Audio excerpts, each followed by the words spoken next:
அனைவருக்கும் வணக்கம். தனுசு ராசிக்காரர்களுக்கு சந்திர கிரகணத்திற்கு பிறகு ஏற்படக்கூடிய அதிரடியான மாற்றங்கள் என்ன? மார்ச் மாதம் 3ஆம் தேதி நடைபெறக்கூடிய சந்திர கிரகணத்தின் போது எந்தெந்த விஷயங்களில் அதிக கவனத்துடனும் விழிப்புணர்வுடனும் இருக்க வேண்டும்? சந்திர கிரகணத்தினால் அதிக நன்மையையும் யோகத்தையும் ராஜயோகத்தையும் பெறப்போகக்கூடிய ராசிகள் எவை? அதே சமயம் சிரமத்தை சந்திக்கும் ராசிகள் எவை என்று பார்க்கும்போது உறுதியாகவே தனுசு ராசிக்காரர்களுக்கு ராசியின் அதிபதியான குருவிற்கு நட்பு கிரகமாக திகழக்கூடியவர்தான் சந்திரன். அவர் இந்த வேளையில் மிக சிறப்பான நல்ல மாற்றத்தையும் முன்னேற்றத்தையும் ஏற்படுத்தக்கூடிய அமைப்பிற்குள் செல்லவில்லை. அவர் மிக வலுவாக கிரகண தோஷ பாதிப்புகளை ஏற்படுத்தக்கூடிய ஒரு அமைப்பிற்குள் செல்வதால் சற்று கவனம் நிச்சயமாக தேவை. ஆனால் அதே வேளையில் சந்திரன் மிக வலுவாக அஷ்டமத்தை விட்டு விலகி 9ஆம் இடத்தில் கிரகண தோஷ பாதிப்புகளை சந்திக்கக்கூடிய ஒரு அமைப்பில் செல்கிறாருங்க. எனவே அதீதமான யோகத்தை பெறும் ராசிகளில் நிச்சயமாக மேசம், ரிஷபம், சிம்மம் மற்றும் மீனம் இருந்தாலும் சிரமத்தை சந்திக்கும் ராசிகளில் கடகம், விருச்சகம், மகரம், மிதுனம் இருந்தாலும்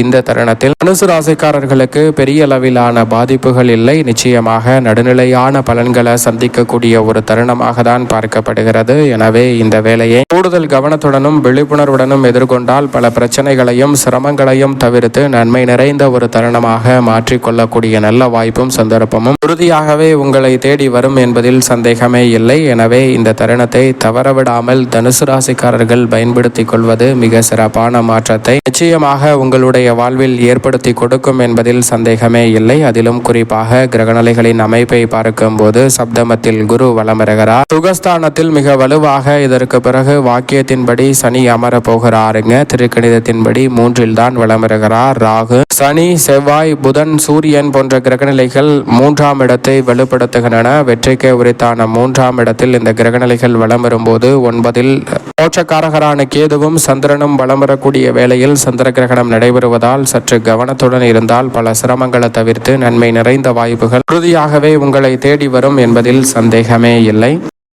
சந்திர கிரகணம் என்று சொல்லப்படுவது பொதுவாகவே சூரியன், பூமி, சந்திரன் ஆகிய மூன்றும் ஒரே நேர்கோட்டில் வரும்போது பூமியின் நிழல் சந்திரனின் மீது விழுவது சந்திர கிரகணம் என்று அழைக்கப்படுகிறது. அதே போன்று சூரிய கிரகணம் என்பது சரியாக 14 நாட்களுக்கு முன்னதாக சந்திரனின் நிழல் பூமியின் மீது விழுவது சூரிய கிரகணம் என்று அழைக்கப்படுகிறது. அதாவது சூரியனுக்கும் சந்திரனுக்கும் இடையில் பூமி வரும்போது சந்திர கிரகணம் நடைபெறுகிறது. சூரியனுக்கும் பூமிக்கும் இடையில் சந்திரன் வரும்போது சூரிய கிரகணமானது நடைபெறுகிறது. இந்த கிரகணம் நடைபெறக்கூடிய வேளையில் இறைவனை வலுவிழக்கும் தருணமாக பார்க்கப்படுகிறது. அதனால் கிரகண தோஷங்களும் பாதிப்புகளும் அதிகமாக ஏற்படுவதற்கான சாத்தியக்கூறுகள் உண்டு. எனவேதான் ஆலயங்கள் பூட்டப்பட்டிருக்கும். ஆலயங்கள் பூட்டப்பட்டிருப்பதோடு மட்டுமல்லாது இறை வழிபாடும் தவிர்க்கப்படுகிறது. அந்த நேரங்களில் கூடுதல் கவனத்துடன் வீட்டிலிருந்து இறை வழிபாட்டையும் அமைதியான மனநிலையில் சில நேர்மறையான எண்ணங்களுடன் பணிகளை மேற்கொள்வது சிறப்பான வளர்ச்சியை கொடுக்கும். இந்த வருடம் மார்ச் 3ஆம் தேதி நடைபெறக்கூடிய பூரண சந்திர கிரகணமானது எப்போது நடைபெறுகிறது என்று பார்த்தால் பிற்பகல் 3:20 மணிக்கு துவங்கி இரவு 7:55 மணிக்கு நிறைவடைகிறது. மாலை வேளையில் நடைபெறுகிறது. சந்திர கிரகணம் உச்சம் அடையக்கூடிய நேரம் 5:05 மணியாக பார்க்கப்படுகிறது. 5 மணி 5 வினாடிகளில் இந்த முழுமையான உச்ச நிகழ்வானது நடைபெற போகிறது. எனவே அந்த நேரங்களில் கூடுதல் கவனத்துடன் இருக்க வேண்டும். இந்த தருணத்தில் குறிப்பாக இந்த வருடத்தில் மாலை வேளையில் ஏற்படக்கூடிய இந்த கிரகணத்தினால் நிச்சயமாக வெளியில் சுற்றுவது, பயணங்களை மேற்கொள்வது போன்றவற்றை தவிர்ப்பது நல்லது. ஆனால் மாலை நேரத்தில் பணிகளை முடித்து வீடு திரும்பக்கூடிய வேளையில், பள்ளி கல்லூரிகளை முடித்து வீடு திரும்பக்கூடிய வேளையில் கிரகணம் நடைபெறுவதால் அந்த பயணங்களை தவிர்க்க முடியாத ஒரு சூழலும் இருக்கிறது. எனவே கிரகணம் நடைபெறக்கூடிய வேளையில் பயணங்களை தவிர்க்க முடியாத தருணத்தில் மேற்கொள்ள வேண்டும் என்றால் கிரகண தோஷங்களை தவிர்க்கக்கூடிய தர்ப்பை மற்றும் துளசி போன்றவற்றை உடன் இழுத்து செல்வது கிரகண தோஷ பாதிப்புகளை உறுதியாகவே குறைக்கும். அது மட்டுமல்லாது கூர்மையான ஆயுதங்களை பயன்படுத்தி செய்யக்கூடிய பணிகள், காய்கறி வெட்டுதல், சமைத்தல் போன்றவற்றை மேற்கொள்ளக்கூடாது. குளித்தல் போன்றவற்றையும் கிரகணம் நடைபெறக்கூடிய நேரத்தில் மேற்கொள்ளக்கூடாது. கிரகணம் முடிந்ததற்கு பிறகு உறுதியாகவே வீட்டை சுத்தம் செய்துவிட்டு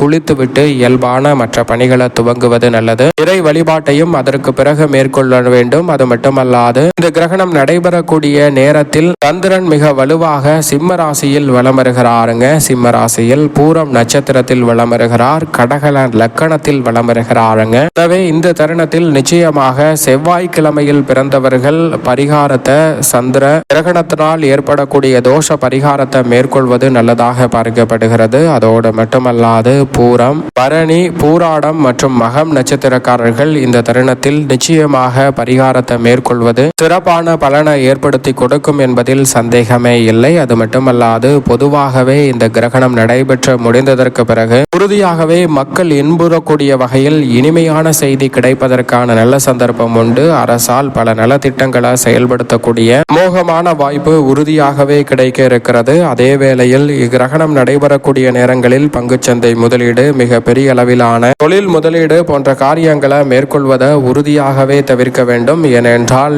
எதிர்மறையாக அமையக்கூடிய சாத்தியக்கூறுகளும் உண்டு. அதே போன்று இயற்கை ரீதியாக சில பிரச்சனைகள் வரலாம். அது மட்டுமல்லாது நாடுகளுக்கிடையே ஏற்படக்கூடிய போட்டி மனப்பான்மை என்பது சில பிரச்சனைகளை அதிதீவிரமாக மாற்றுவதற்கான சந்தர்ப்பத்தையும் உருவாக்குகிறது. எனவே கிரகணத்தின் போது கூடுதல் கவனத்துடன் இருப்பது நல்லது. அதோடு மட்டுமல்லாது பொருட்களும் விலைவாசியும் உயரக்கூடிய சந்தர்ப்பமும் இருக்கிறது. கூடுதல் கவனத்துடன் இருக்க வேண்டும். அதே சமயம் இந்த தருணத்தில் அதிக நன்மைகளை பெறக்கூடிய ராசியாக எவையெல்லாம் அமைய போகிறது, ராஜ யோகம் என்று சொல்லக்கூடிய வகையில் எந்த ராசிக்காரர்களுக்கெல்லாம் இருக்கிறது என்று பார்த்தால் உறுதியாகவே இந்த சந்திர கிரகணத்தின் காரணமாக மேசராசி, ரிஷபராசி, சிம்ம ராசி மற்றும் மீன ராசி ஆகிய ராசிக்காரர்களுக்கு ராஜயோகம் என்று சொல்லக்கூடிய வகையில் சிறப்பான வாய்ப்புகள் உண்டு. மேச ராசிக்காரர்களுக்கு புதிய தொடக்கமும் திடீர் வாய்ப்பும் உண்டு. சிம்ம ராசிக்காரர்களுக்கு பதிவையும் மரியாதையும் உயர்வும் கிடைக்கும். மீன ராசிக்காரர்களுக்கு ஆன்மீக வாய்ப்புகள் உண்டு. ரிஷப ராசிக்காரர்களுக்கு எதிர்பாராத திடீர் நல்ல செய்தி வலுவாக கிடைக்க போகிறது. அதே சமயம் கடகராசிக்காரர்களுக்கு மன அழுத்தம் அதிகரிக்கலாம்.